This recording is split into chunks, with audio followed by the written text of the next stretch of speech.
Desde San José, Costa Rica, esto es Noticias Repretel, edición meridiana. Hola, muy buenos días. ¿Cómo están? Bienvenidos a esta nueva edición de Noticias Repretel. Iniciamos con el detalle. Vamos a hacer unas marchas de todos los patriotas y recorrer un poco el país, hacer un poco de bulto, con banderas de Costa Rica y lo que sea. Yo creo que golpeamos. La mujer denunciada por la DIS como sospechosa de planear el asesinato del presidente de la República mediante el pago de un sicario se presentó con su abogado ante la Fiscalía General. Fabián Mesa nos tiene todo el detalle. Fabián, adelante. Elisa, con su abogado y con una andadera alegando problemas crónicos desde hace 5 años cuando fue detenida por la fuerza pública en el Alto de Ochomogo, en Cartago, en una manifestación que se presentó en el mes de octubre cuando era presidente Carlos Alvarado. Precisamente conversamos con ella esta mañana, dice que se presenta voluntariamente para empaparse, conocer bien cuáles son las denuncias que existen en su contra. Y es que tenemos que decir que ayer mismo, minutos después del mediodía, vino hasta acá donde nos encontramos nosotros, la Fiscalía General, el director de Inteligencia y Seguridad Nacional, porque traía pruebas en contra de esta mujer que se identificó como Carmen Estela Chinchilla Mora. ¿Cuáles son las pruebas que pesan en su contra? Bueno, hay mensajes de la aplicación WhatsApp donde ella supuestamente escribió: tuvieron todo el tiempo para acabar con el misógeno, no tuvieron el valor, si tu sicarito no tiene el valor, con el resto de plata yo los voy a pagar a matar a ustedes por inútiles, acompañada de una fotografía donde se observaba la escolta del presidente de la República, del mandatario Rodrigo Chávez, el 16 de diciembre del año anterior, cuando se encontraba precisamente en unas pruebas de valoración médica en Zapote, en un laboratorio. Estas son las pruebas, pero además recordemos que a las 6:30, ayer mismo, el martes, fue cuando la Dirección de Inteligencia y Seguridad Nacional amplió la denuncia, no solamente ya en contra de la señora Carmen Estela Chinchilla Mora, sino también contra 5 personas más, entre ellas una persona que quizá puede ser muy conocido por todos, Celi Moguido Cruz. Recordemos quizá en algunas manifestaciones con una agrupación que se hacía llamar Rescate Nacional. Bueno, ¿por qué lo denuncian a él? Bueno, precisamente, y a 5 personas más, porque el día martes, es decir, ayer, se dio una reunión en Escazú con agricultores donde se puede escuchar en audios también interceptados por la Dirección de Inteligencia y Seguridad Nacional que dicen que Celi Moguido, lo que dice el audio es: el comandante Celi Moguido tiene que ser dictador durante 18 días. Entonces, para la DIS, esto además con la amenaza del sicario sería un plan para acabar con la vida de Rodrigo Chávez y hacerse con el poder durante 18 días, según las pruebas que presentó la propia Dirección de Inteligencia y Seguridad Nacional ante el fiscal general. Don Carlos Díaz toma las pruebas, identifica con los apellidos a la mujer, con los apellidos Chinchilla Mora. Ahí es donde se sabe que es precisamente Estela Chinchilla Mora, y ella viene el día de hoy a ponerse a las órdenes. El fiscal general indicó también que van a tomar con toda la seriedad del caso la denuncia y que estarían también coordinando seguridad de la unidad para protección de víctimas y testigos de la Fiscalía al gobierno de la República, al presidente de la República, en los próximos días. Casa Presidencial también dice que a partir de recibir esa noticia de que existía un plan en contra de o para acabar con la vida de Rodrigo Chávez, van a extremar o extremaron desde ayer las medidas de seguridad del presidente en sus visitas. Por ejemplo, hoy la reunión que mantendrá en la mañana con el homólogo de El Salvador, Nayib Bukele, y evidentemente todos los actos que tendrá a partir de ahora. Pero bueno, algo importante importante y que llama la atención es que ayer en la reunión que tuvieron en Escazú, que también hay imágenes que captó la DIS, se ve a la señora Chinchilla Mora llegar sin andadera, caminar perfectamente en las inmediaciones del lugar, el recinto privado donde se dio la reunión, y hoy llega a la fiscalía, además de ser acompañada por su abogado con una andadera. Le preguntamos cómo estaba de salud y nos dice que por los problemas crónicos que tiene desde el 2020, cuando fue detenida por la fuerza pública como sospechosa de agredir a policías en una manifestación frente a Recope en Ochomogo, pues ha tenido unos problemas en su pierna derecha, que era precisamente la pierna que alzaba en la andadera que llevaba. Vamos a ver, si les parece bien, unas pantallas para determinar muy bien cuándo fue que se detuvo a esta persona.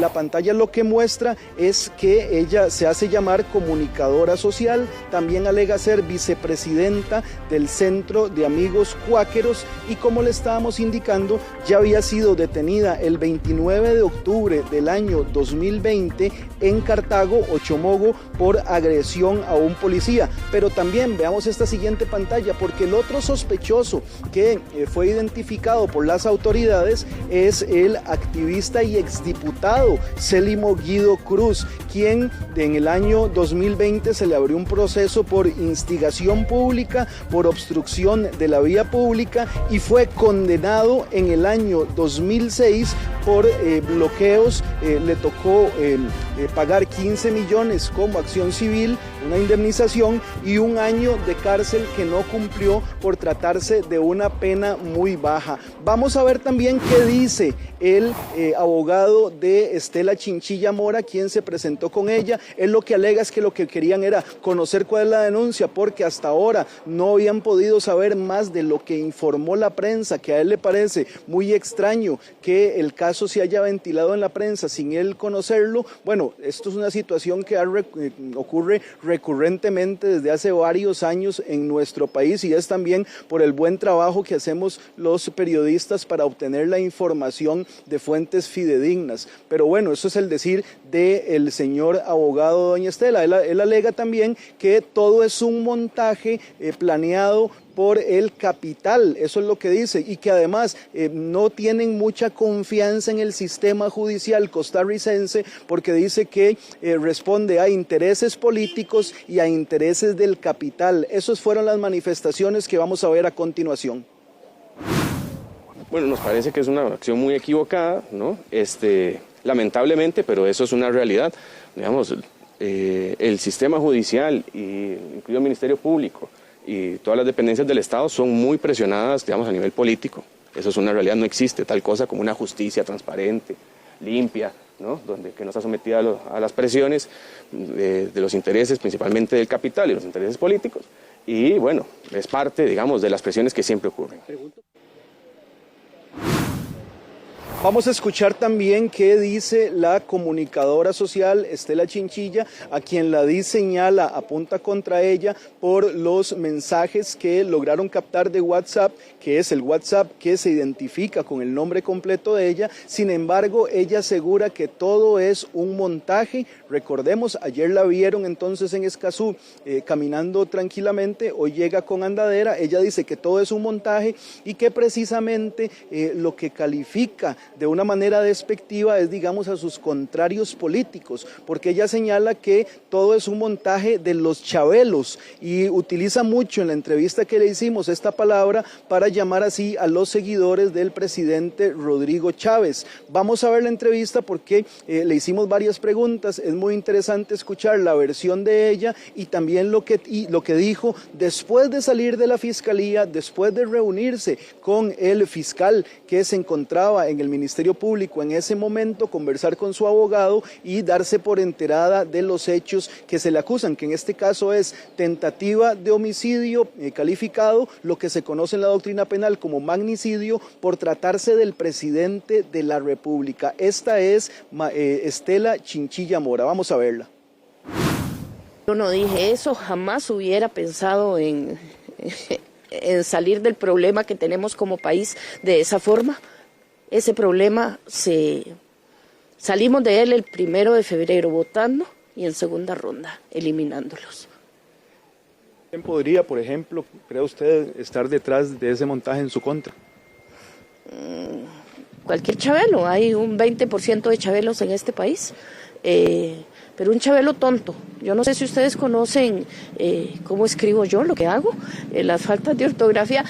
El abogado no me deja decirlo, pero lo voy a decir, perdón. No, adelante. Torres es un imbécil. Esas faltas de ortografía son ridículas. Yo no escribo así, jamás. Y aunque fuera adrede, mi mamá filóloga no me dejaría escribir así. Obviamente, si van a mis textos anteriores, escribo bien, se dice misógino. ¿Entendieron, chabelos? Misógino, con I. ¿Se acuerdan aquella conferencia de prensa de Chávez donde le pregunta a una ministra y le dice, misógino, así se dice, ministra? Y la ministra también lo dice mal. Los chabelos necesitan mucha escuela. ¿Considera usted que es una... ¿Cómo está su salud, que la vemos utilizando eso? Sí, efectivamente. Yo no sé si ustedes se acuerdan que me detuvieron en Ochumogo en el 2020 y que dijeron que es una foto que circula, que la nación se portó muy mal en esa ocasión también y dijo las mentiras que dijo el Ministerio de Seguridad Pública precisamente con Michael Soto, que yo había dejado sangrando a 2 policías en la calle, le había golpeado el pecho a 2 mujeres policías y que había golpeado a un policía. Esas son mentiras que siempre el sistema recurre a ellas para criminalizar la protesta. Esa es la imagen que circula donde dice eso, pero esa causa obviamente se desestimó con una disculpa del fiscal de Cartago. Las cuestiones crónicas, Por lo que ha pasado también. Las cuestiones crónicas que presento desde hace un tiempo, yo soy una mujer fuerte, estoy bien, de ánimo estoy muy bien, más bien esto me da para seguir adelante. Sí me preocupa mi familia, tengo un hijo especial, por favor cuídenmelo ustedes también, no voy a aceptar que pase nada a mi familia. Fabián, en este momento las capturas de estos mensajes es lo que conocemos como parte del expediente o como prueba. ¿Es la única prueba, Fabián, hasta donde sabemos? Y además, algunos podrían decir, bueno, si es un montaje, eso no es suficiente prueba. Sin embargo, si efectivamente con la tecnología se podría determinar si esos mensajes sí salieron del celular de doña Estela. Melissa, eso es muy importante porque recordemos que la Dirección de Inteligencia y Seguridad Nacional, la información que le brinda a la Fiscalía es información de inteligencia, valga la redundancia, porque hay que hacer la comparación, porque quizá no son pruebas que están judicializadas. En el momento en el cual la Fiscalía obtiene esa prueba es que comienza a investigar. Incluso el fiscal general, don Carlos Díaz, lo indicaba ayer, que ya un grupo de fiscales que van a determinar en qué parte del país, porque también tiene que ser una fiscalía específica donde ocurrieron los hechos, los que va a investigar la situación. Podría ser Escazú porque hay videos, hay audios en los cuales indican que el comandante Celimo Guido va a liderar como dictador por 18 días mientras se nombra a un presidente. Y Estela nos confirma que la reunión ocurrió ayer, que se dio en Escazú, que estaban atendiendo a un grupo de manifestantes agricultores y que ella se encontraba ahí con esas personas. Estas pruebas entonces, una vez que las obtiene la Fiscalía, tiene que determinar la validez de las pruebas, que sean pruebas fidedignas y también evidentemente detener a las personas. Lo que pasa es que en este momento los sospechosos son denunciados porque lo que hay es una denuncia interpuesta por la DIS. Todavía incluso doña Estela ingresó al Ministerio Público y no fue indagada por un fiscal por lo prematuro de la denuncia y el estudio previo que tiene que hacer la Fiscalía ya para decidir si con el OIJ detienen a las 6 personas que estarían implicadas en este supuesto plan que denuncia la DIS para acabar con la vida de Rodrigo Chávez. Más adelante también vamos a profundizar en eso. ¿Cuál es la nueva denuncia, la ampliación de la denuncia que hizo la DIS a las 6:30 de la tarde ayer aquí en la Fiscalía General, Melissa? Fabián, eso es importante. Antes de pasar a otros temas, nada más, Fabián, la gente podría preguntarse, bueno, si es tan válida la prueba, ¿por qué no quedó detenida? Efectivamente, la Fiscalía no la convocó, ella se presentó voluntariamente, pero todavía es muy prematuro y habrá que esperar la investigación, Fabián, efectivamente, para definir si hay detenidos o no. Correcto, lo que hizo la Fiscalía fue la DIS fue poner en conocimiento a la Fiscalía de información que ellos recolectaron y que podría estar dándose los delitos en contra del presidente, que es la tentativa de magnicidio, acabar con un jefe de Estado solo por el hecho de ser jefe de Estado. Ahora, la Fiscalía es la que tiene que determinar la validez de las pruebas, que no sea un montaje, como dice la persona denunciada, o que sea un montaje y desacrediten la versión de la DIS, y ahora sí, a partir de ello, con una orden judicial y por medio del OIJ, podrían detener a las personas, podrían dictar un sobreseimiento, una desestimación de la causa, pero ya eso es trabajo de la Fiscalía, porque la DIS, por la Ley General de Policía, no puede investigar, puede recabar información en contra de la seguridad nacional, pero no puede hacer el trabajo que hace la Fiscalía y que hace el organismo de investigación judicial. Efectivamente, Fabián, aún hay muchas preguntas, las redes sociales están a reventar con muchas preguntas sobre este caso. Más adelante en esta edición regresamos con Fabián Mesa desde la Fiscalía General y con más detalles también sobre este caso. Gracias, Fabián. Continuamos con más y los candidatos presidenciales se pronunciaron sobre este presunto plan para matar al presidente de la República y el supuesto vínculo de la activista Estela Chinchilla. Josué Vargas, usted nos tiene el informe desde San José. Y es que los comentarios de los candidatos a la presidencia no se hicieron esperar respecto a la amenaza que recibió el presidente de la República, Rodrigo Chávez Robles. Concretamente, se solidarizaron con la activista Estela Chinchilla Mora. Uno de ellos fue el candidato del Frente Amplio, Ariel Robles, quien criticó toda esta situación, afirmando, según él, que se trata de una estrategia del gobierno para levantarle la imagen a la candidata oficialista Laura Fernández. Por su parte, la candidata de Agenda Acción Ciudadana, Claudia Dobles, criticó la secuencia en la que se dieron los hechos, afirmando que se dio primero el escándalo antes de una denuncia formal. Uno de los cuestionamientos más fuertes provino del candidato de Esperanza Nacional, Claudio Alpizar. Estela Chinchilla, una comunicadora que el único pecado que ha cometido es no apreciar, no comulgar con el gobierno actual y mucho menos con la candidata oficialista. Que no se desvíe la atención sobre las cosas que están sucediendo en esta campaña electoral con el financiamiento del Partido Pueblo Soberano. Por su parte, la candidata del partido Agenda Ciudadana señaló que toda amenaza contra un presidente debe tomarse con seriedad, como se ha hecho en ocasiones anteriores. Sin embargo, cuestionó el manejo que se le dio a esta situación. La diferencia es que se ha manejado con protocolos de seguridad serios, donde primero se pone la denuncia y no se genera ningún show mediático.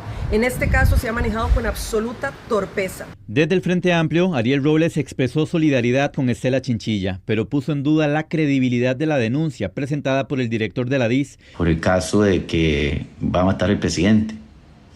No coincide nada. Vayan, revisen a Estela Chinchilla, o sea, Estela no está en condiciones realmente de preparar ni en las condiciones materiales, ni con las condiciones políticas, ni con las intenciones, pero además es que Estela forma parte, por ejemplo, de promotores de paz en el mundo. El candidato y abogado Boris Molina fue aún más crítico. Utilizar la Dirección de Inteligencia Nacional para hacer estos actos me parece bochornoso. Que una adulta mayor esté fraguando todo un complot para matar al presidente de la República me parece absolutamente increíble. Esta es la cortina de humo para en los últimos 15 días de esta campaña electoral. José Aguilar Berrocal de Avanza pide que se investigue el caso a fondo. Primero que todo, a mí me educaron para siempre tener respeto a la investidura presidencial, sea quien sea el presidente. Y lo primero que hay que hacer es que hay que tener respeto. No sé si será real o no real. He escuchado muchas versiones que dicen que fue un montaje, pero la verdad es que uno no lo puede saber.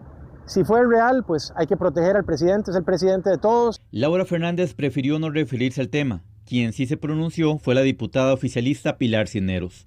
Y tampoco confío en que el Poder Judicial y el Fiscal General de la República le va a poner ganas y empeño a esta investigación. Si 2 años después todavía no han indagado a la hija del magistrado que dijo que por qué no contratar un sicario para matar al presidente, no veo por qué las cosas van a ser diferentes. Stella Chinchilla anunció que brindará declaraciones este miércoles por la tarde en el Centro de Amigos por la Paz sobre la denuncia presentada por el director de la DIS. En algo sí coincidieron los candidatos sobre este tema, y es que esperan que el Poder Judicial investigue este asunto a fondo y se alcance la verdad de los hechos.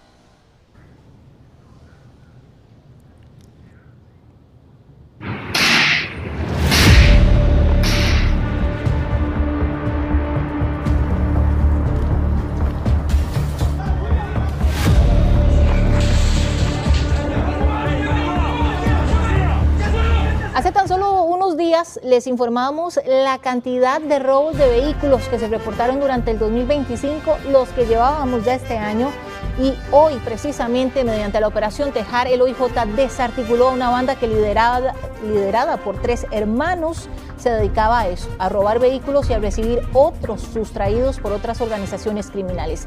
En otra acción del OIJ de La Fortuna se capturó también a otro grupo criminal por este mismo delito. Hernán Barrantes, adelante con todo el detalle. Melissa, estamos en una de las barriadas más céntricas de Cartago y muy cerca de donde este grupo criminal era liderado por 3 hermanos y que se dedicaban a esto, a aprovechar los vehículos que están estacionados a un lado de la carretera y llevárselos. Esto es conocido como el método del descuido y es el más utilizado por las bandas que se dedican a este delito, pero también se dedicaban a recibir vehículos robados por otras organizaciones criminales para receptarlos, lo que se conoce como el delito de receptación, y posteriormente desmantelarlos para vender sus piezas como repuestos o bien para adulterarlos y comercializarlos como si fueran otro vehículo. Es así que operaba desde el 2023 esta organización, que el día de hoy es desmantelada y que se suma a otras acciones ocurridas también en el sector de San Carlos. Vamos de inmediato a las imágenes de la operación Tejar, que inició a las 5 de esta mañana.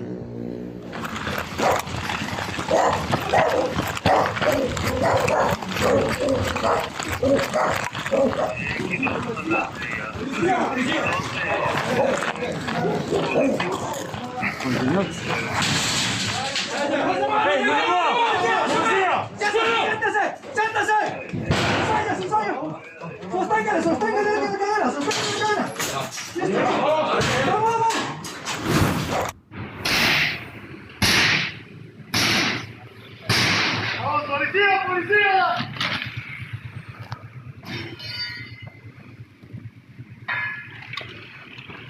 Vamos, hay comando, policía.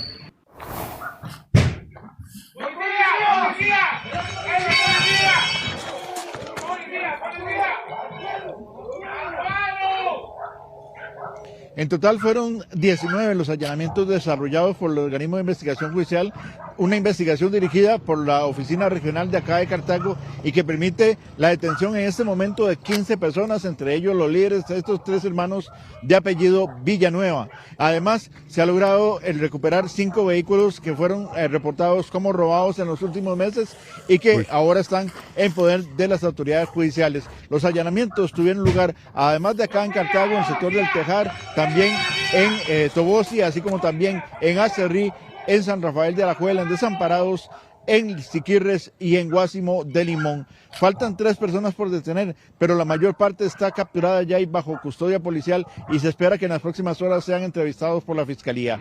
Es una organización realmente multifuncional, ya que también se dedicaban a otros delitos, pero como les mencionaba, también se han estado dando operativos que desarrolla el organismo de investigación judicial, la Oficina Regional de La Fortuna, y vamos a las imágenes.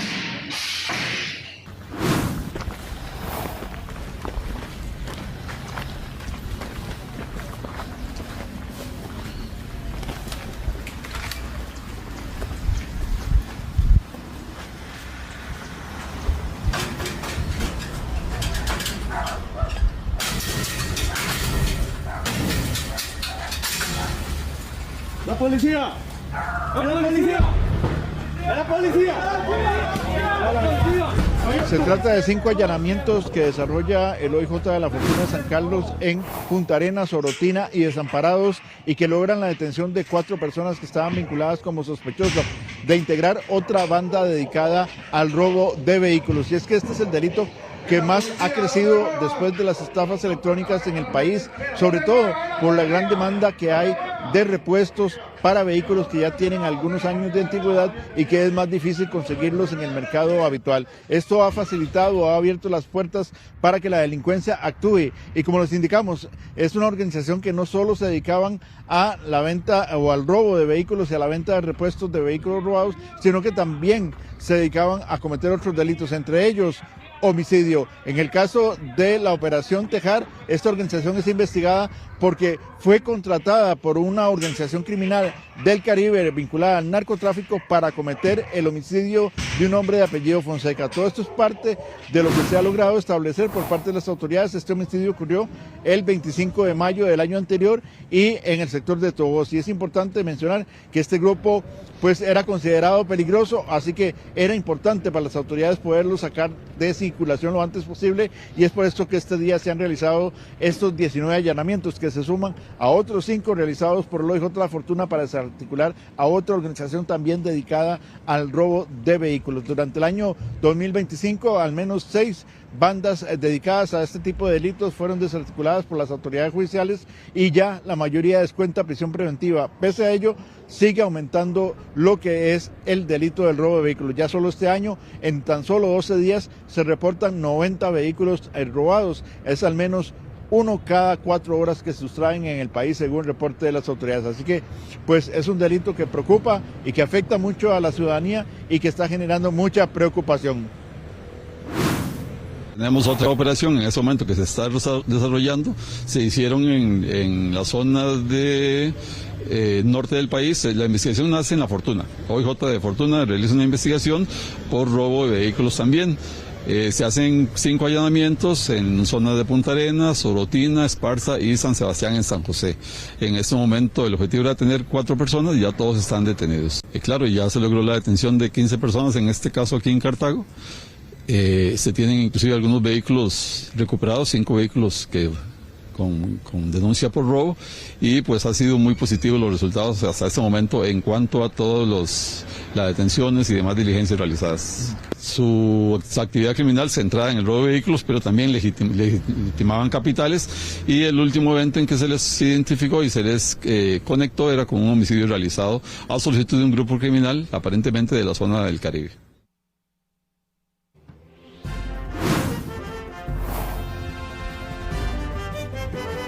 Para que usted se dé una idea de lo grave que es este delito en el país, vemos los siguientes datos suministrados por el organismo de investigación judicial. Como les indicaba, en solo 12 días del 2026 ya son 90 los vehículos sustraídos, 1 cada 4 horas, mientras que el año anterior fue un total de 4.614 vehículos robados en el país, principalmente por el método del descuido. Esto sin contar los automotores robados mediante el método del bajonazo, que rondan los 500. ¿Cuáles son los sitios donde más se dan? Bueno, en el caso del 2026, las provincias de San José, Alajuela y Guanacaste encabezan esta estadística, mientras que en el 2025 las provincias que encabezaron los hechos relacionados con el robo de vehículos tienen que ver con San José, Alajuela y Punta Arenas. Así que pues vemos cómo se concentra la actividad delictiva en estos sitios y cómo es que estos grupos criminales, pese a que tienen sedes en diferentes puntos del país, actúan en algunas zonas en específico. En el caso particular, acá en Cartago es poco el movimiento de bandas dedicadas a este delito. Sin embargo, como vemos, pues ha sido el centro de operación de esta importante banda que desde el 2023 estaba afectando a los propietarios de automotores en todo el territorio nacional prácticamente, y lograron al menos vincularlos con 25 casos. Así que pues un golpe muy importante de las autoridades judiciales.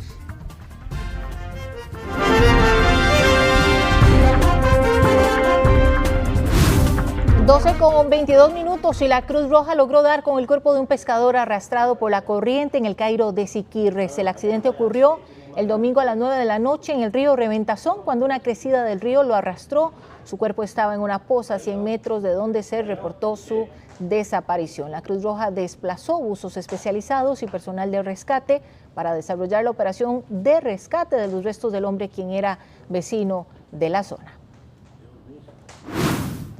Tras el tercer día de operaciones en el sector del río Reventazón, en el Carmen de Siquirres, hoy a ser aproximadamente las 9:47 de la mañana se da por ubicado al hombre dado por desaparecido el pasado domingo. El mismo está siendo extraído del río y llevado a un lugar seguro para entregar a las autoridades correspondientes. La Cruz Roja Costarricense emplea para esta operación más de 3 vehículos entre ambulancias básicas, vehículos operativos, lanchas, kayak, drones y el mismo con el apoyo de buses especializados. A un lado de la carretera que comunica Limón con Moín fue localizado el cuerpo de un hombre quien al momento de ser valorado por la Cruz Roja ya estaba sin vida. A pocos metros se localizó una motocicleta, por lo que se presume que la víctima fue impactada por un vehículo que se dio a la fuga tras el percance. Por parte del OIJ se está en la revisión de los videos captados por cámaras de seguridad del lugar para tratar de ubicar al vehículo involucrado. Costa Rica es de los países que registra la inflación más baja, pero ¿esto realmente qué significa? ¿Bajó el costo de la vida o no? Génesis Castillo conversó con expertos y también con los consumidores y nos tiene detalle. Génesis. Así es, y cuando conversamos con los consumidores, lo que ellos nos dicen es que sienten que el costo de vida está muy elevado. También lo que indican es que los precios de los alquileres están muy altos y que también la canasta básica ha subido de precio. Eso sí, hay que decir que lo que nos indican los datos del Instituto Nacional de Estadística y Censos es que sí hay algunos alimentos que han bajado de precio. Sin embargo, muchas familias costarricenses sienten que los salarios son bajos en nuestro país.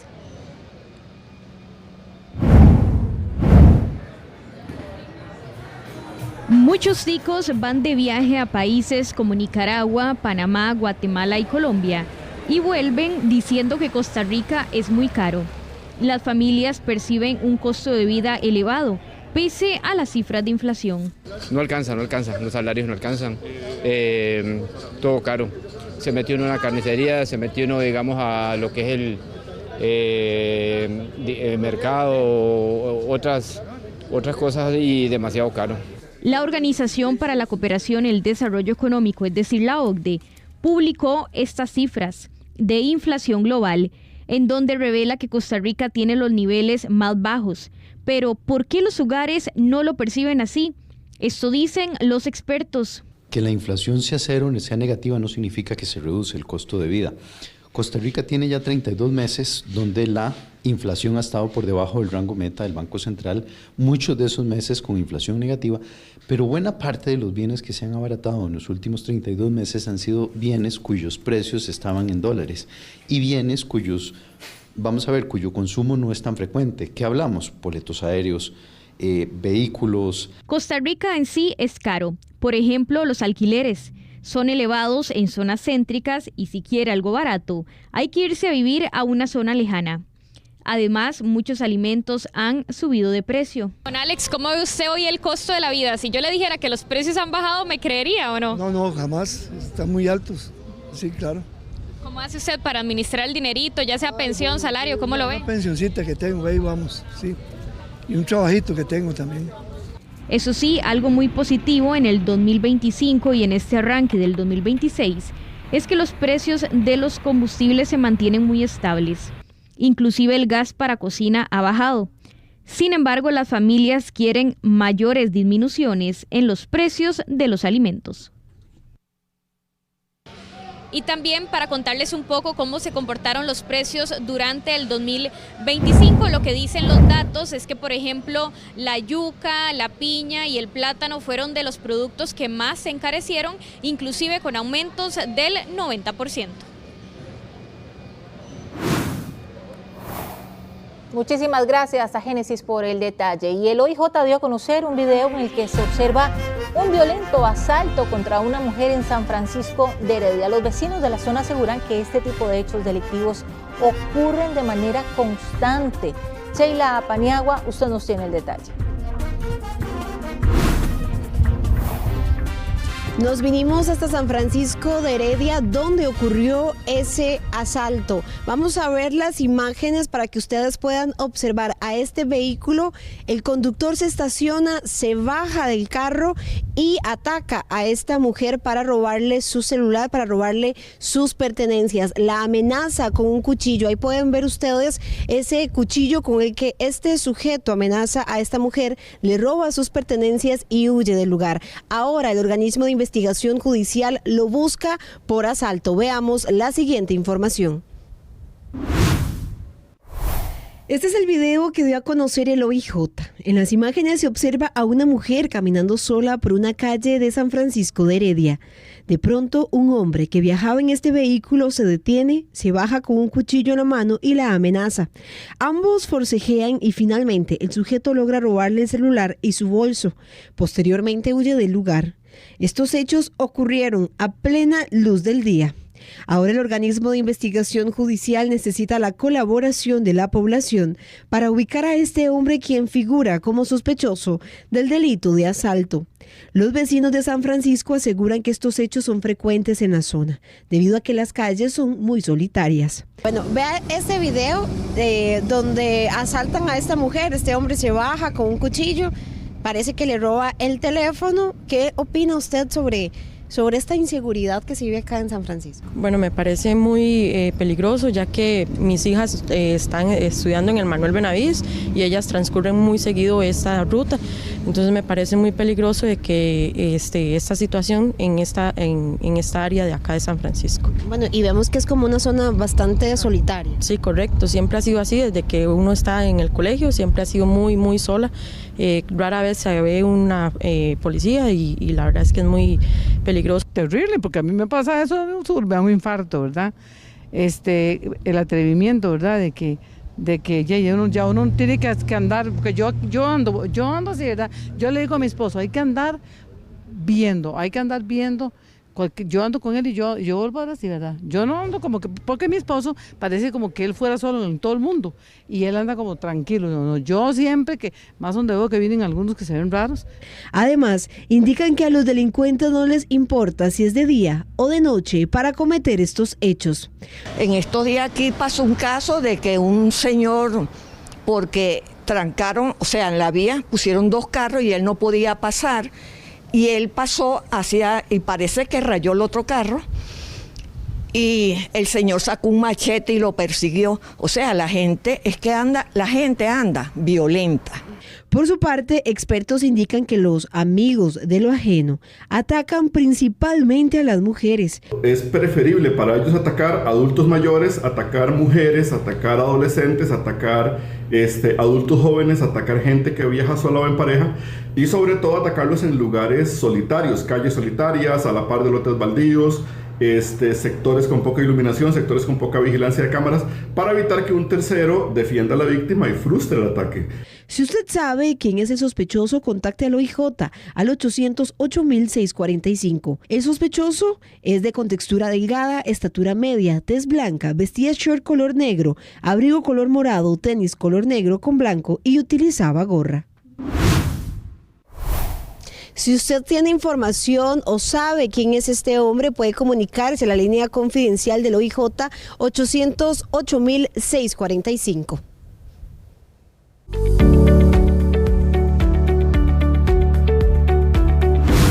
Y el empuje frío número 9 perderá fuerza este miércoles, disminuyendo la intensidad de los vientos alisios en gran parte del país, pero no guarde su abrigo. La influencia del empuje frío número 9 comenzará a disminuir este miércoles en el país y se reflejará en una reducción paulatina de la intensidad de los vientos alisios que han predominado en los últimos días. Aunque las ráfagas serán menos intensas en el Valle Central, aún se mantendrán condiciones ventosas en zonas altas y montañosas. En estos sectores, las ráfagas podrían alcanzar velocidades de hasta 70 kilómetros por hora. Sin embargo, para el periodo de la tarde estamos esperando que la presión atmosférica disminuya de forma paulatina en este periodo del día y por lo tanto las ráfagas en consecuencia también vayan disminuyendo su intensidad. De acuerdo con el Instituto Meteorológico Nacional, se prevé que haya presencia de lluvias leves en varias regiones del país, esto durante las horas de la tarde y la noche. En cuanto a la cobertura de nubes y a las lluvias, seguirá siendo muy poca, cielos parcialmente nublados en las cordilleras y nubosidad de época parcial en zonas llanas y en zonas costeras. Es posible que durante la tarde en el Pacífico Sur se están dando algunas precipitaciones como lluvias puntuales o algunos chubascos en esta zona del país. Podríamos tener en las primeras horas de la noche algunas precipitaciones localizadas sobre las costas en el Pacífico Sur y en menor medida sobre el Pacífico Central. Asimismo, se espera que la marejada fría número 10 ingrese al país el jueves y comience a modular las condiciones meteorológicas, con efectos que podrían extenderse hasta el fin de semana.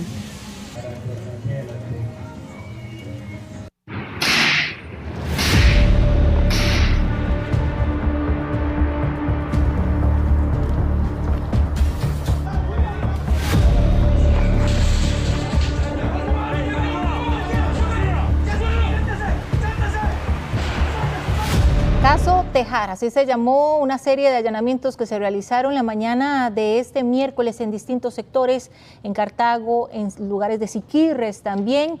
El objetivo de tener hasta 5 a 15 personas, más bien relacionadas a supuestas bandas robacarros. Y no es para menos la cantidad de robos de vehículos que se han presentado en los últimos meses. Alertaron a las autoridades, no solamente porque fue mediante el descuido, sino fue también bajo el método del bajo lazos.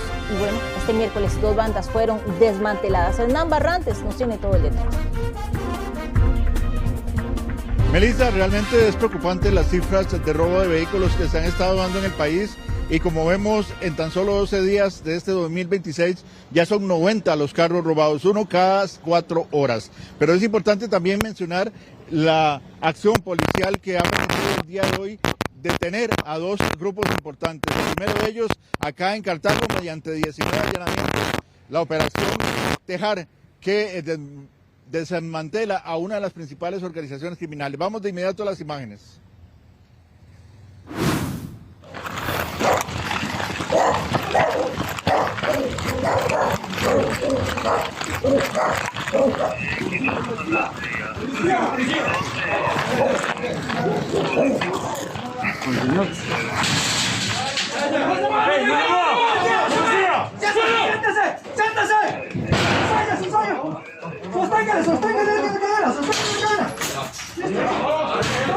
También en La Fortuna de San Carlos realizaron operativos que dejan 5 personas detenidas también como integrantes. Y es que los robos de vehículos se han vuelto una moda en el país para principalmente desmantelarlos y vender sus piezas como repuestos o bien para lo que es adulterarlos y venderlos como gemeliados. Uno de los casos registrados en el sector de Orotina, donde se llevan este pick-up color negro que estaba estacionado en la vía, la principal modalidad utilizada por las personas que se dedican a robar vehículos, que son aquellos que están estacionados en la carretera. Y es que los pick-up son uno de los principales objetivos de los delincuentes.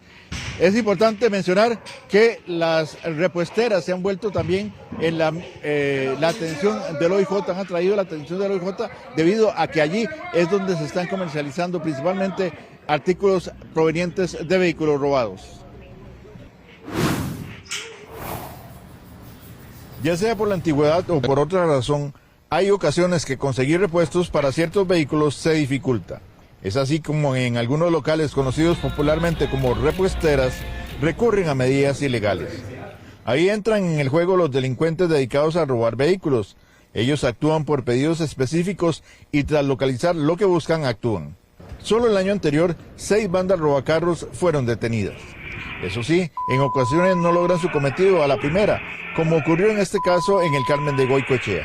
En otros casos asaltan a los conductores como ocurrió en Alajuela Centro. La víctima disfrutaba de un café y fue atacada para quitarle las llaves de su vehículo. Este 14 de enero los agentes del OIJ de Cartago desarticularon a una de las bandas dedicadas a robar carros y otros delitos. Fueron 19 allanamientos y se logró la captura de 15 sospechosos. Entre ellos 3 hermanos de apellidos Villanueva, quienes lideraban el grupo. Se trata de la Operación Tejar. Robaban los vehículos, y se tiene acreditado en algunos casos, pero también que recibían vehículos robados de otras zonas del país. Entonces aquí ellos lo que se encargaban era, como parte de la estructura tenía diversificadas sus funciones, al final terminaban recibiendo vehículos robados en otros lugares, los recauchaban, por decirlo de alguna forma, y luego insertarlos con documentación lícita de otros vehículos, pero alterados los vehículos que habían sido sustraídos, y los insertaban en el mercado, así los vendían. De manera simultánea, el OIJ de la Fortuna, San Carlos, realizó 5 allanamientos mediante los cuales se detuvo a 4 sospechosos de robar vehículos. La organización desarticulada en Cartago recibía carros robados por otras bandas, así como los que ellos sustraían.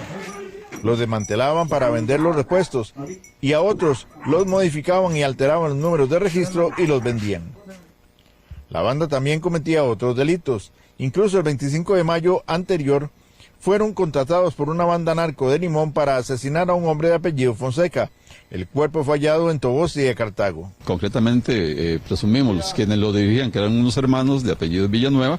Ellos son contactados o tienen enlaces con personas que se dedican, con un grupo criminal dedicado al tráfico de drogas en la zona del Caribe, y allí son contactados por este grupo, podemos decir que son contratados, y ellos se encargan, este grupo de aquí de Cartago se encarga de hacer la logística, hacer toda la inteligencia, por decirlo de alguna forma, inclusive contactar a los presuntos sicarios, y dan muerte a una persona de apellido Fonseca en el mes de mayo del año 2025. En lo que va del año ya son 90 los vehículos robados, la mayoría en San José, Alajuela y Guanacaste, mientras que en todo el año anterior fueron 4.614, la mayor cantidad en San José, Alajuela y Punta Arenas. El robo de vehículos es el segundo delito que más creció el año anterior. El método principal es el del descuido. Podemos ver cómo la flotilla vehicular del país ha crecido increíblemente. Dentro de estos vehículos que usted menciona, no solamente hablamos de vehículos automotores, de vehículos normales particulares, sino también de motocicletas, por ejemplo, que es uno de los vehículos que más utiliza la población y que están siendo objeto de robos. La investigación contra el grupo desarticulado mediante la Operación Tejar inició en el 2023. Los allanamientos tuvieron lugar en Cartago, El Guarco, Toboso, León Cortés, Acerrí, San Rafael de Alajuela, Pocora de Guásimo y La Alegría de Siquirres. Faltan 3 sospechosos por detener.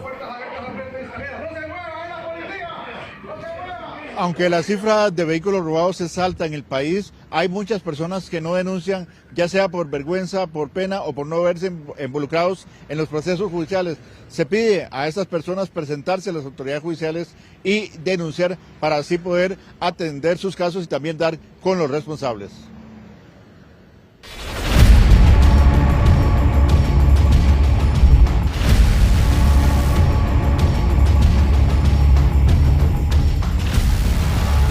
El presidente de El Salvador, Nayib Bukele, puso la primera piedra de la megacárcel que se construirá en el país. Laura Solórzano nos tiene todos los detalles. Laura, aún no ha puesto la piedra. Estamos a la espera de ese momento, ¿cierto? Adelante con el detalle.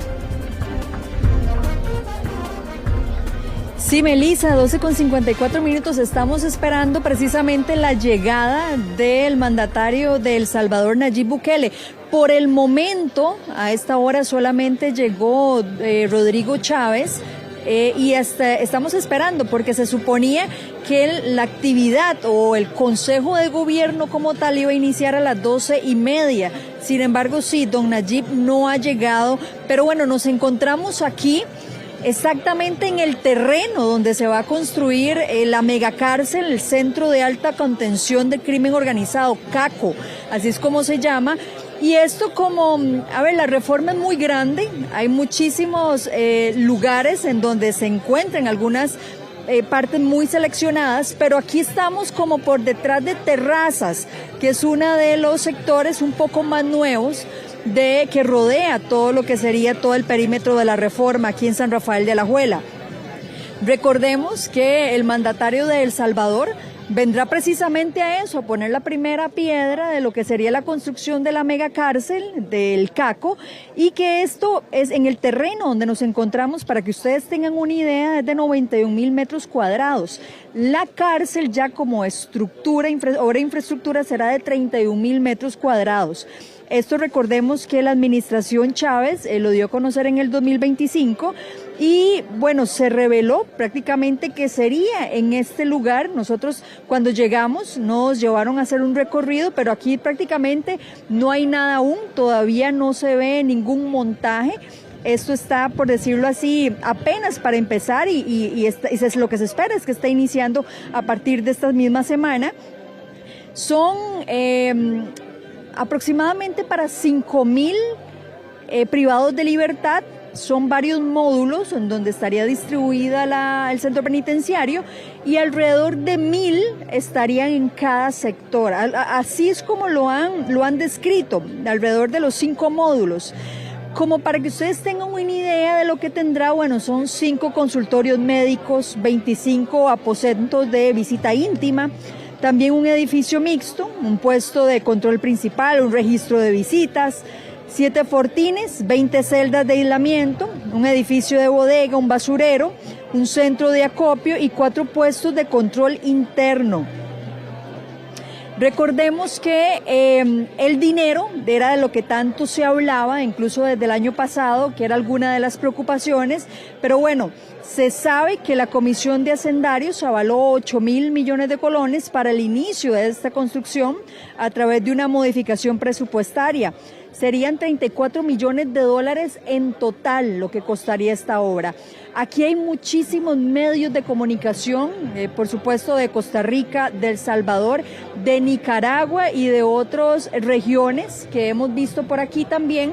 Son aproximadamente más de 100 medios de comunicación. La seguridad ha sido muy amplia, muy fuerte, incluso desde el peaje.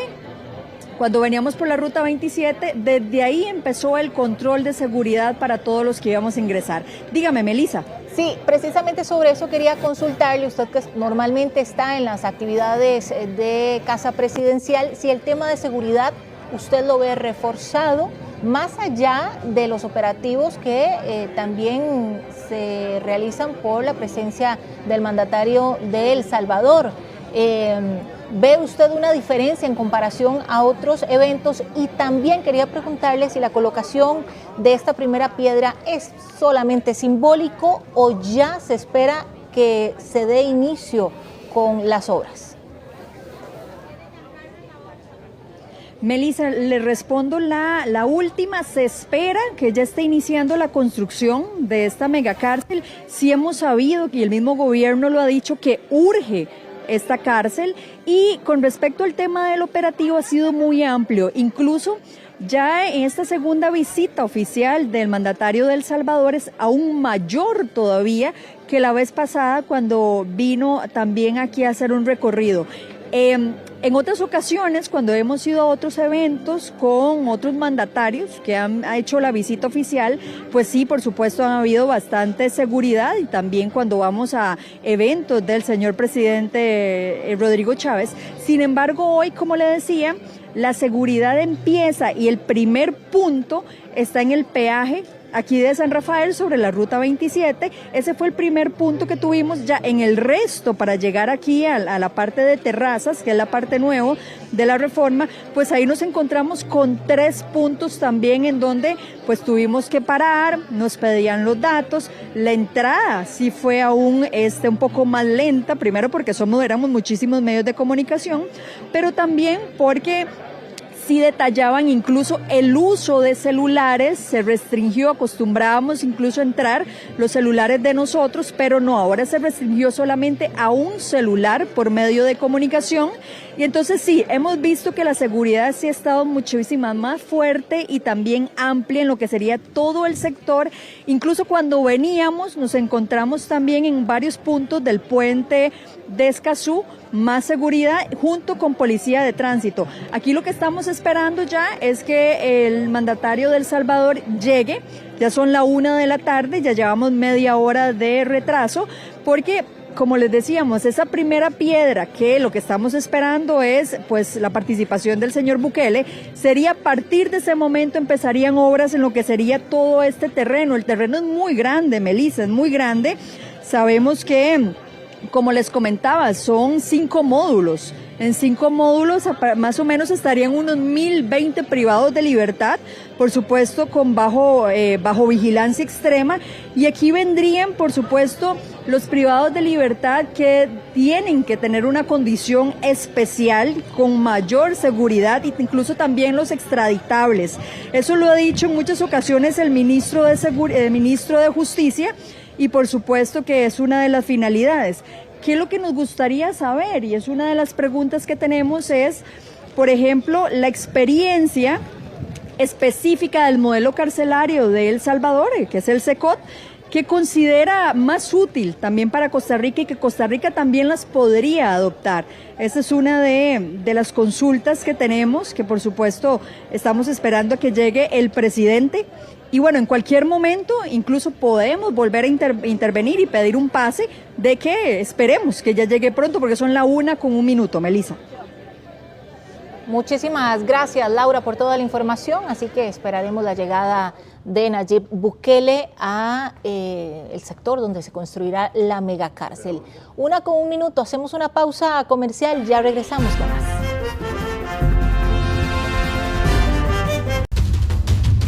La DIS amplió la denuncia por el supuesto plan para asesinar al presidente de la República y pide detener a todos los implicados. Fabián Bienza nos informa en vivo. Fabián, adelante.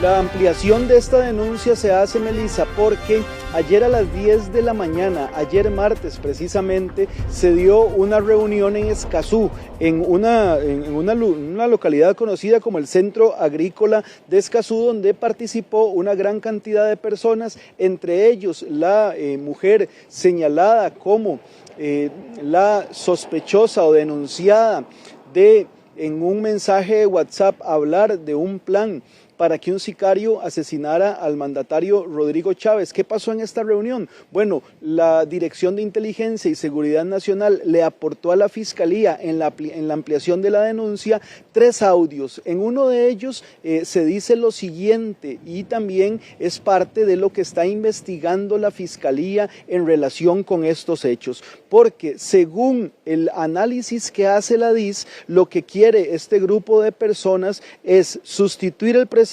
constitucionalmente electo, designar a una persona como presidente por un periodo de 18 días y otorgar facultades de carácter dictatoriales a Célimo Guido Cruz, al margen absoluto de la constitución política y del orden democrático vigente. En horas de la mañana se presentó Estela Chinchilla aquí a la Fiscalía General y le preguntamos si existió esa reunión y si ella estaba ahí, porque además la DIS aportó videos en los cuales se observa a Célimo Guido, a Estela Chinchilla y a otras personas que habrían participado en la reunión. Entonces, la solicitud explícita por parte de la Dirección de Inteligencia y Seguridad Nacional es que la Fiscalía detenga a 6 personas. ¿Cuáles son estas personas? Está también documentado por parte del director de la DIS, don Jorge Torres, que fue quien presentó esta ampliación de la denuncia, que se trata efectivamente de Estela Chinchilla,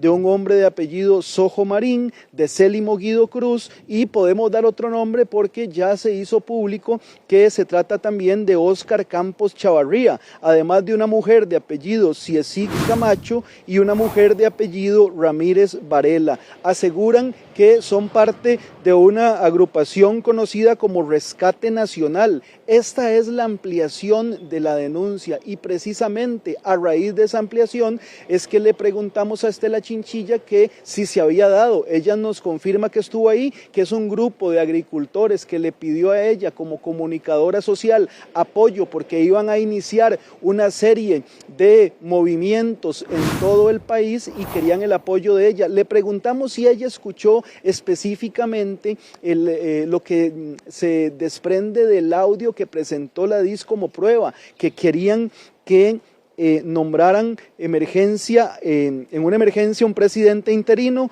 Lo que dice aquí es: por 18 días Célimo tiene que ser un dictador, por 18 días comandante Célimo Guido, por favor y gracias, vamos a ver, tenemos lo que podemos. Tinoco propone a Célimo en el poder. Estela Chinchilla asegura que estuvo ahí, pero que no escuchó precisamente lo que se desprende de un audio de la reunión con lo que les acabo de contar. Vamos a ver en este momento, si les parece, qué fue lo que dijo la denunciada por la DIS como parte del plan orquestado o el supuesto plan orquestado para darle muerte al presidente de la República. Veámoslo a continuación. ¿Ha tenido relación con Célimo Guido, que dicen que también estaba en una reunión el día de ayer? Estábamos en una reunión en Escazú con un grupo de agricultores que a mí me llamaron como comunicadora y estábamos ahí y sí, efectivamente, ellos planearon marchas, recorrer el país para informar a la gente, pero... Eso es. Hay un audio en donde dice que se va a tomar el poder 18 días en una dictadura. Eso va a tener que preguntárselo a quien lo dijo. Si es así, los invito hoy a las 2 de la tarde en el Centro de Amigos para la Paz, de la que soy vicepresidenta, a las 2 de la tarde, y me van a acompañar varias personas que les va a interesar a usted.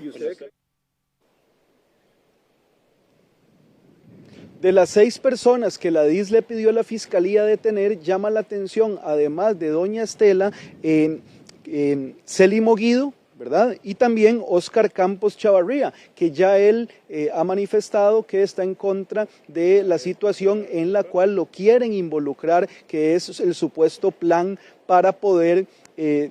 asesinar al presidente. ¿Pero por qué cobra importancia esto? Porque tenemos que recordar que en el año 2022 trascendió que el entonces partido Acción Ciudadana acusó a estas 2 personas de liderar un intento de golpe de Estado en contra del gobierno de Carlos Alvarado Quesada en el año 2020. Y ahí se hizo pues una denuncia pública por parte de los diputados del partido Acción Ciudadana de ese momento, que indicaron que había ese complot también en el año 2020 para poder derrocar a Carlos Alvarado en el marco de las manifestaciones que se estaban haciendo en contra del acuerdo con el Fondo Monetario Internacional. Y el PAC responsabilizó directamente a Rescate Nacional de valerse deliberadamente del engaño, la desinformación y la frustración de los sectores empobrecidos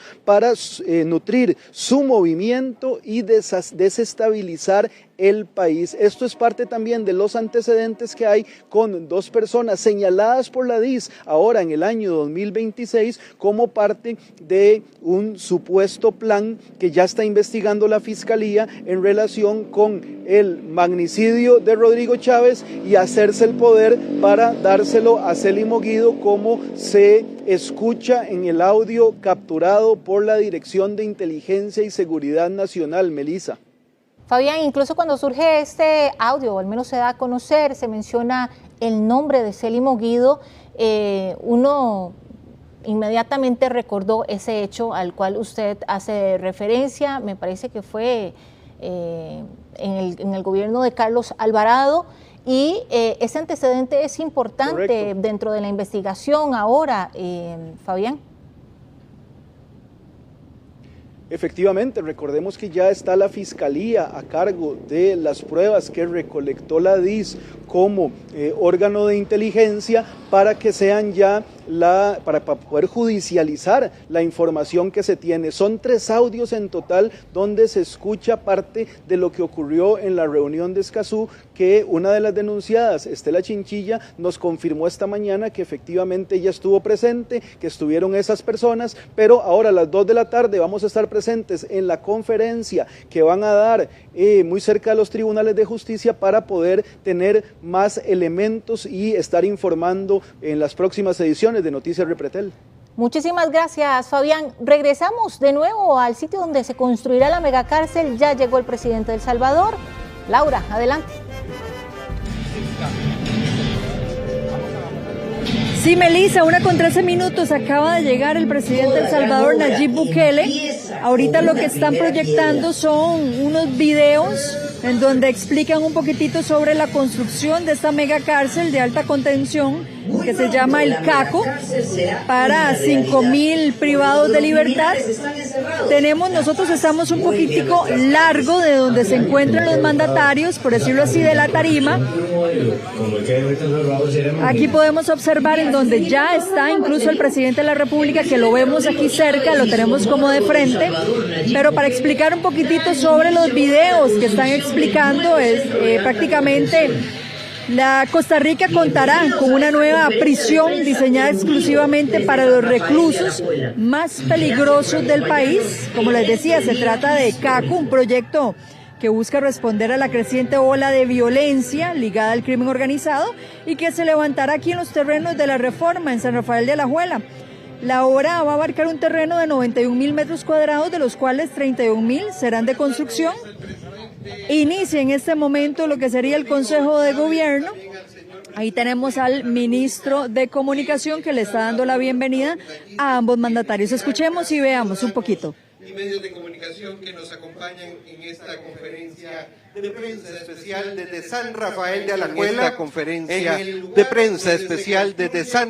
de Alajuela, en el lugar donde se construye el Centro de Alta Contención de Crimen Organizado CACO. Buenas tardes, señor presidente.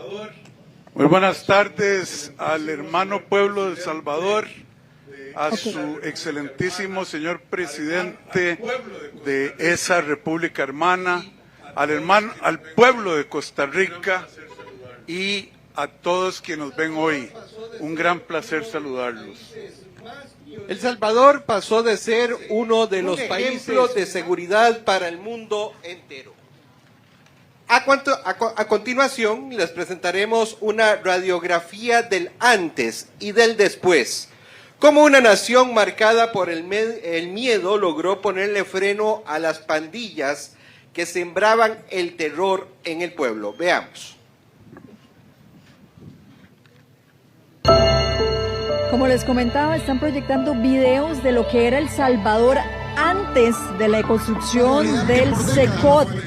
Y para ampliar un poquitito con respecto a la megacárcel que se construirá aquí en Costa Rica, estará compuesta por 5 módulos con una capacidad para 1.020 internos cada uno, lo que permitirá albergar a quienes representan un riesgo mayor para la seguridad nacional. Así lo han dicho el gobierno, líderes del crimen organizado, reos violentos, los extraditables y privados de libertad que requieren protección especial.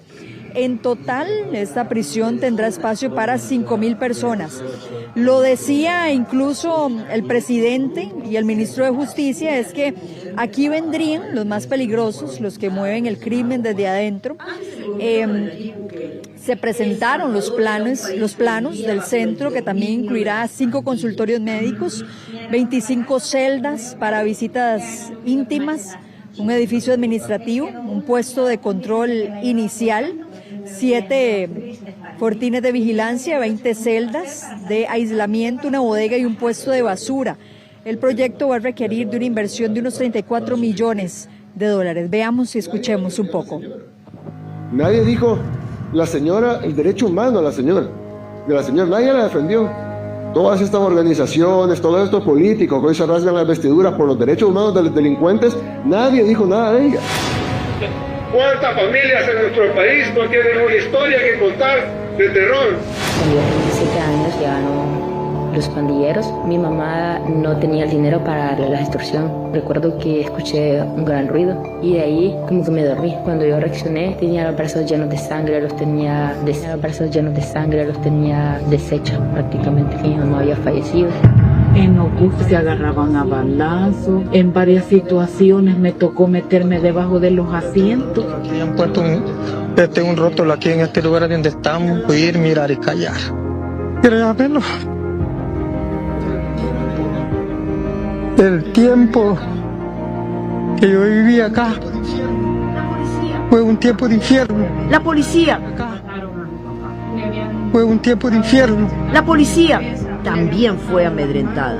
Mataron a mi papá. Le habían dado machetazos en la cabeza, le habían cortado las manos, la boca se la habían cortado. Significaba un terror para la sociedad salvadoreña. Estamos parados en lo que hasta hace poco fue la tierra más peligrosas del mundo. En 2019, Nayib Bukele asumió la presidencia de un país marcado por el miedo. Antes de asumir el cargo en el 2017, El Salvador registró más de 3.900 homicidios en un solo año. En 2025, el país cerró con solo 82 homicidios en 365 días. En 2018, se cometían casi 10 asesinatos cada 24 horas. En cambio, en el 2025, el promedio fue de 0.2 homicidios por día. Hoy, estas cifras muestran un cambio profundo. Somos el país más seguro del hemisferio occidental. Pero la pregunta es, ¿cómo un país tan violento logró cambiar su historia?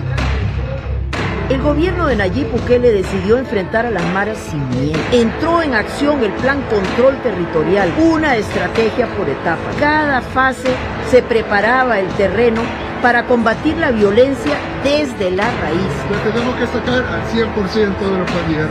Desde su lanzamiento se logró una reducción sostenida de los homicidios. Se fortaleció a la policía, al ejército y se acabaron los privilegios desde la cárcel. Les quitamos el internet, les quitamos los objetos ilícitos, les quitamos las visitas, computadoras, prostitutas, fiestas, drogas, etc. El plan avanzaba de forma sostenida, pero las maras respondieron con represalias ante las medidas adoptadas por el gobierno. La mayoría de las víctimas estaban dedicándose tranquilamente a sus quehaceres diarios. El presidente Nayib Bukele convocó una reunión de emergencia con el Gabinete de Seguridad. Así que el gobierno pidió el régimen de excepción, lo que permitió a la policía y al ejército capturar a las maras mucho más rápido. Cuando ya teníamos unos cuantos meses de régimen de excepción, yo ya me daba la pauta de llegar a la casa, de que nadie me siguiera.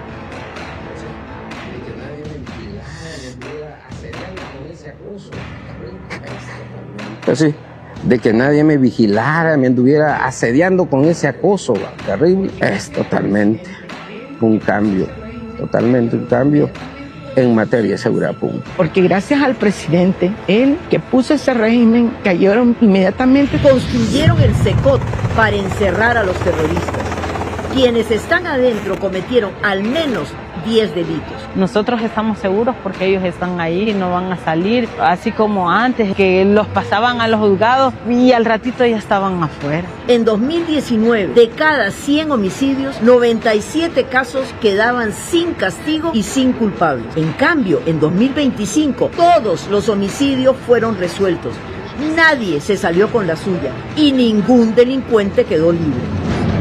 No ha sido fácil y no ha pasado de la noche a la mañana. Hoy ya no mandan las pandillas en El Salvador. Los salvadoreños hoy gozan de una paz que por muchas décadas anhelaron. Hoy podemos transitar libremente. Ya si nosotros queremos poner una venta de refrescos, nadie nos viene a cobrar la renta. Nos sentimos libertados, pues gracias a nuestro gobierno han agarrado a todos estos señores maleantes y que nos salgan.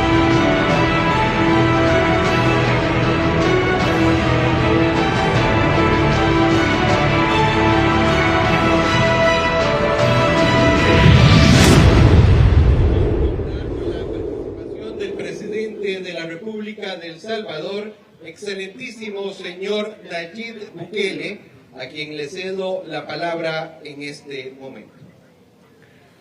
Bueno, muchas gracias, excelentísimo señor presidente de la República de Costa Rica, Rodrigo Chávez Robles, gracias por esta invitación. Ya cuarta vez que nos reunimos en 2 años. Su gabinete de gobierno que lo acompaña aquí en esta primera piedra, señoras y señores diputados de la Asamblea Legislativa de Costa Rica, miembros de la delegación salvadoreña y de mi gabinete que me acompañan, estimados elementos de los diferentes cuerpos policiales presentes, que son el pilar fundamental de cualquier medida de seguridad, amigos de la prensa, señoras y señores. Bueno, en primer lugar quiero agradecer de nuevo, presidente, por esta invitación que nos ha dado el gobierno de Costa Rica. Es un honor poder apoyarlos. Costa Rica es un país que nos supera a nosotros en la mayoría de temas. Es un país que nosotros vemos con admiración. en muchos temas, de quien podemos aprender muchísimos temas. Pero creo que en el tema de seguridad, por lo que nosotros ya vivimos y por lo que nosotros ya resolvimos, creo que ahí es el tema en donde más podemos ayudar. Y agradecemos esa invitación y con humildad hemos tratado de dar nuestros aportes al tema de seguridad en Costa Rica. Salvadas las diferencias, yo he escuchado personas que dicen, pero el problema de Costa Rica no es igual al de El Salvador. No, no es igual al de El Salvador. Es igual al de El Salvador cuando empezó. Pero como ustedes saben y lo han visto en Costa Rica, el problema va a ir creciendo si no se detiene. Es el equivalente a un cáncer. Cuando un cáncer inicia, es casi indetectable. Ahí está creciendo, está haciendo daño, pero no se detecta. Así pasó en El Salvador. Las primeras pandillas que llegaron a El Salvador, yo sé que el fenómeno es distinto, pero las primeras pandillas que llegaron a El Salvador ni siquiera mataban.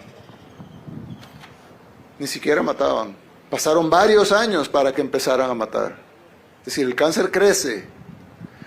Yo recuerdo acá cuando empezó a establecerse el narco, decían, no, pero no matan. Y luego, no, pero matan solo entre ellos.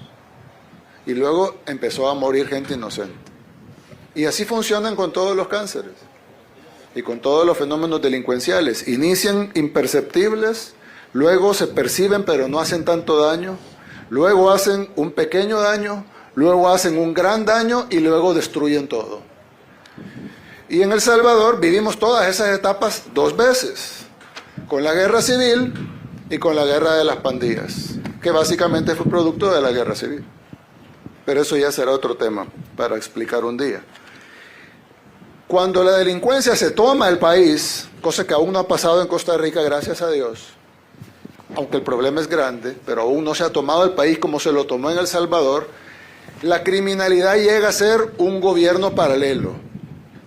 El país tiene dos gobiernos entonces, el gobierno oficial, democrático, electo por el pueblo, y el gobierno paralelo, que es la dictadura de las pandillas, o la dictadura de los criminales, o la dictadura de los narcos.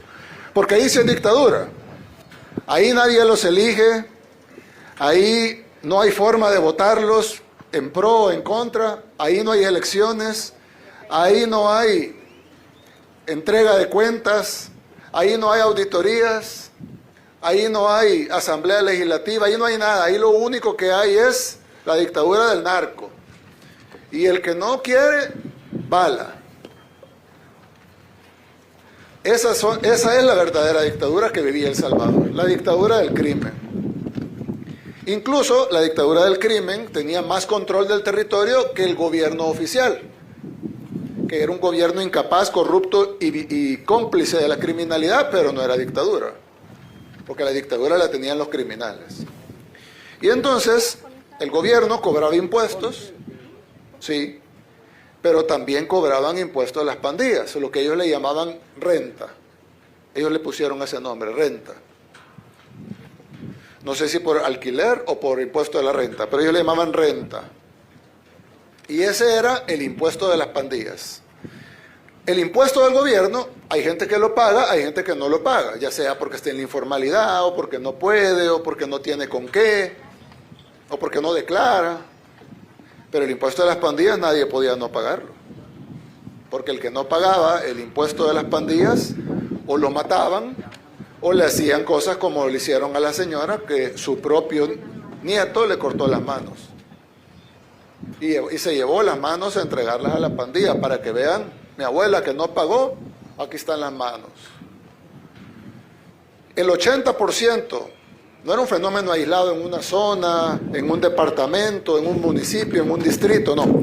Era un fenómeno que cubría prácticamente todo el país, con pequeños enclaves residenciales privadas, etcétera, que tal vez no lo sufrían, pero básicamente cubría todo el territorio nacional, y el 85% de los salvadoreños pagaban esa extorsión que ellos le llamaban renta y que se pudiera equiparar a un impuesto del gobierno paralelo de la dictadura que tenía El Salvador, que era la dictadura del crimen. Y no se podía combatir, porque cualquier cosa, primero el gobierno estaba en complicidad con las pandillas, con el crimen. Segundo, cuando había alguna decisión de hacer algo de parte del Ejecutivo, yo no sé si lo hicieron con buena o mala intención porque yo estaba muy pequeño, pero cuando se lanzaron los primeros programas para combatir a las pandillas, recuerdo que lanzaron el plan Mano Dura, allá cuando, no sé, a inicios de los 2000, aquí mi ministro de Seguridad ya trabajaba en ese tiempo para el gobierno, era de los buenos, y me contaba él que los buenos, porque en la policía, la mayoría de policías es gente buena, solo el hecho de decidir ser policía es porque alguien es bueno. La mayoría de nosotros vemos peligro y corremos.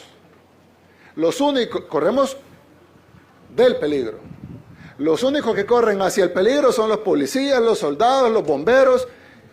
Esos son los más buenos, pues.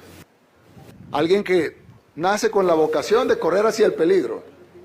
No correr del peligro, que es lo natural y lo evolutivo. No, correr hacia el peligro. Esa es la gente más buena de todas, que está dispuesto a sacrificar su vida por los demás. La mayoría de ustedes no lo harían, o ustedes sí, pero la mayoría de los que están de este lado no lo hacen. No sacrificarían su vida por los demás, ellos sí. Y eso lo pone en otro nivel de ser humano, arriba. Entonces había muchos policías buenos en El Salvador, pero, y como me cuenta historias el ministro, iban, agarraban 100 pandilleros, los metían a la cárcel y el día siguiente salían 101. Los 100 que metieron y otro más que sacaron. Y entonces los pandilleros iban y se vengaban matando a las familias de los policías. La próxima vez cuando hubo otro gobierno le decía a los policías, vayan entre los pandilleros, pues decían, ¿para qué? Para que salgan libres, para que me maten. Entonces se convierte en lo que muchos le llaman, otros no quieren usar una palabra, dicen que es muy fuerte, a mí me parece está muy suave, un Estado fallido. Ya cuando un Estado no puede combatir su delincuencia, es porque hay un grupo que tiene el monopolio de ejercer la violencia que no es el Estado, y ese es un Estado fallido. Entonces, nosotros teníamos un Estado fallido. Cuando nosotros llegamos, tuvimos que cambiar todo. Corte, jueces, fiscales, leyes, asamblea, en las elecciones, por supuesto. Elecciones que fueron observadas por la Unión Europea, por la ONU, por la OEA, por los países desarrollados que tienen interés en observar elecciones, etc. Y todos dijeron resultados avalados, resultados correctos. El partido del presidente obtuvo mayoría calificada en la Asamblea Legislativa, que en ese tiempo era, bueno, sigue siendo 2/3 de los diputados, y con eso pudimos hacer todos los cambios que teníamos que hacer. En ese tiempo fuimos muy criticados por los organismos internacionales, que nunca habían criticado el sufrimiento del pueblo, nunca habían condenado a las pandillas por estar matando a decenas de miles de salvadoreños y desaparecido a otro montón igual. Muchos de ellos ni siquiera los hemos encontrado. Calculamos más de 100,000 cadáveres que no hemos encontrado, que probablemente están en fosas clandestinas y que con el tiempo hemos ido encontrando. Hace poco encontramos unos cuerpos que tenían más de 20 años de estar enterrados clandestinamente. Y lastimosamente, muy tarde uno se da cuenta que ha habido más muertos de los que las estadísticas dicen, y ya con estadísticas las más altas del mundo. Es decir, El Salvador era el país más peligroso del mundo de acuerdo a las estadísticas, pero era mucho más peligroso en la realidad. O sea, mucho más peligroso que el récord mundial. Ese es el nivel de problema que teníamos en El Salvador. Y así fue, así como era la enfermedad, así tuvo que ser la medicina. Costa Rica tiene la ventaja de que no está ni por cerca en donde estaba El Salvador. Tienen un problema grave y creciente, pero no está ni por cerca donde estaba El Salvador. Entonces, si Costa Rica tiene un problema, me voy a atrever a decir un número con base en los homicidios. Si Costa Rica tiene un problema 5 veces menor, con hacer la tercera parte que hizo El Salvador, ya queda sobrado.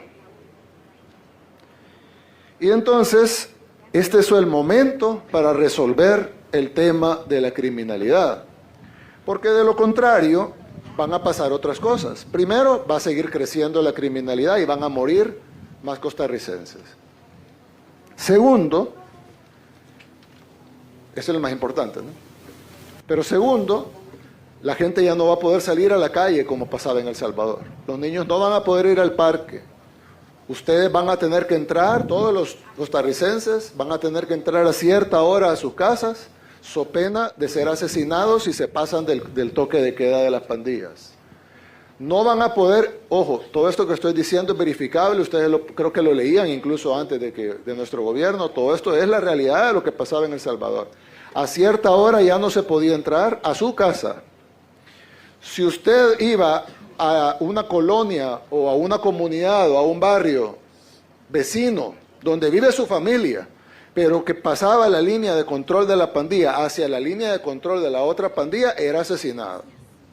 Si usted se quedaba dormido en el bus, y esto pasó muchas veces y podrán ver testimonios de salvadoreños, si usted se quedaba dormido en el bus y se pasaba de la línea de la parada donde le tocaba bajar, era asesinado. Si usted no pagaba la extorsión, era asesinado.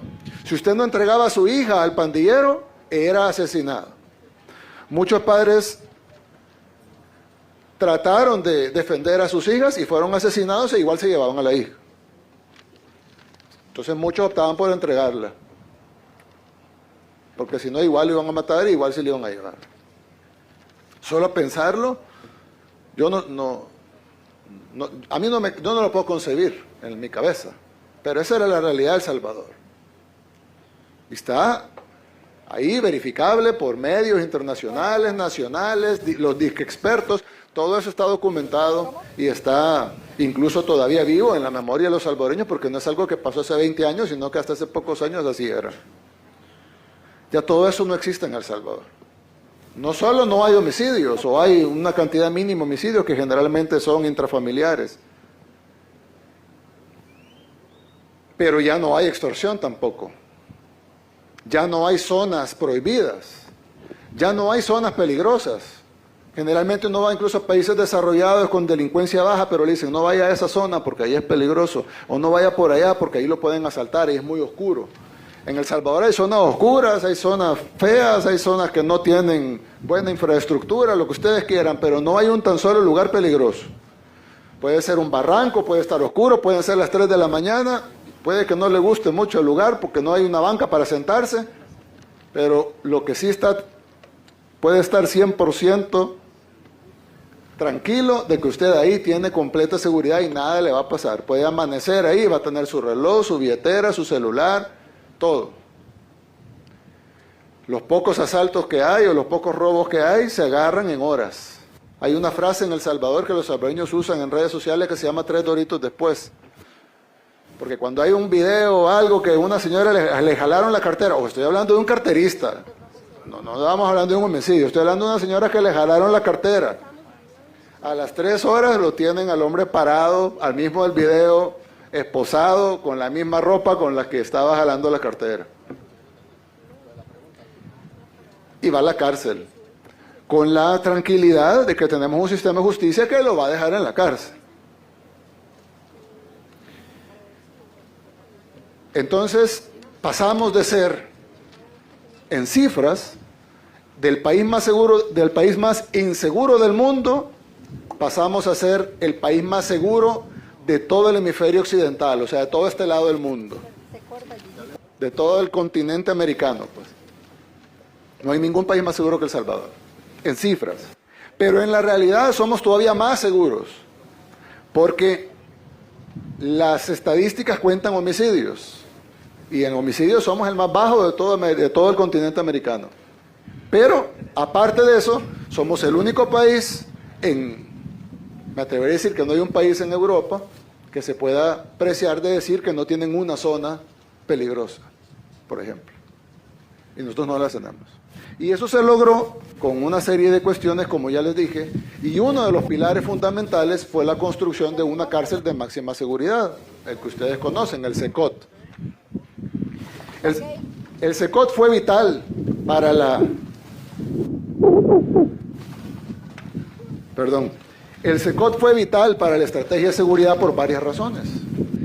La primera razón es porque nuestras cárceles, al igual que en otros países de Latinoamérica, se habían convertido en universidades del crimen. Ahí lo que había era criminales con privilegios, con internet, con computadoras, con teléfonos celulares, dando órdenes para matar, dando órdenes para secuestrar, dando órdenes para instrucciones a las organizaciones criminales.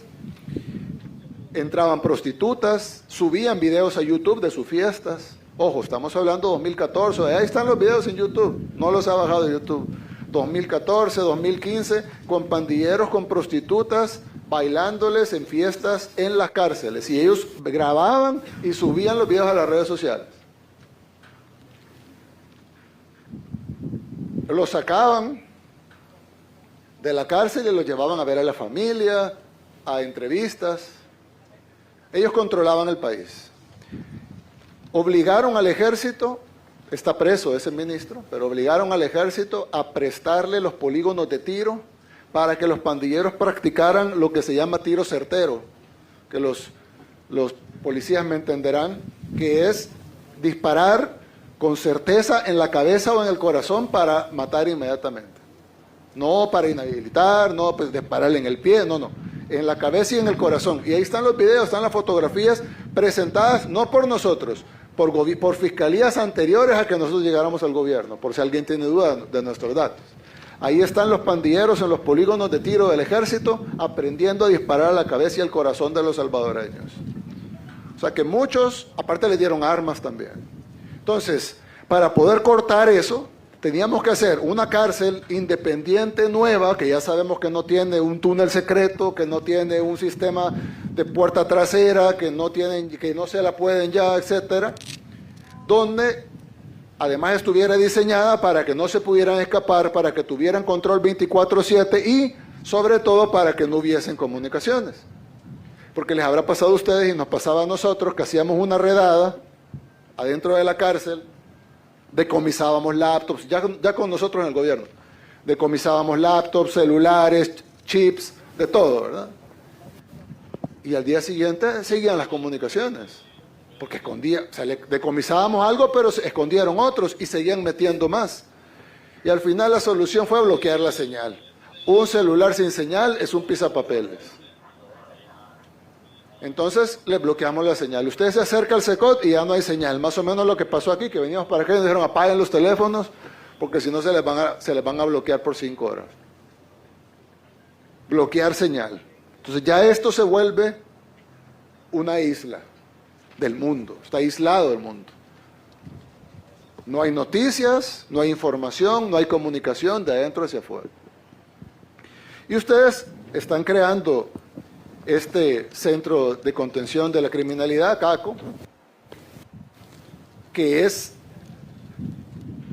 state of the art, la palabra sería del mayor nivel, bien diseñado, se ha diseñado de una manera concienzuda pensando en esto, en tener ese recurso que también es parte fundamental de cualquier plan de seguridad. Recuerden una cosa, si la criminalidad crece, me quedé corto cuando le estaba diciendo eso, si la criminalidad crece, morirán más costarricenses, pero no solo pasará eso, sus estilos de vida cambiarán, aparte les cobrarán extorsión los pandilleros, aparte vivirán con miedo, con la cabeza abajo todo el tiempo, porque el que levantaba la cabeza lo mataban por mirar feo al marero. Aparte, desaparece el turismo y todas las divisas que vienen con él. No van a llegar turistas a un país donde te matan por cruzar una calle, pues. Desaparece el turismo y luego viene un dominó económico que entra a un país en subdesarrollo, sin perspectivas de desarrollo, como lo fue El Salvador durante 40 años. Y luego salir de eso, toca en parte un plan como el nuestro, pero también un milagro.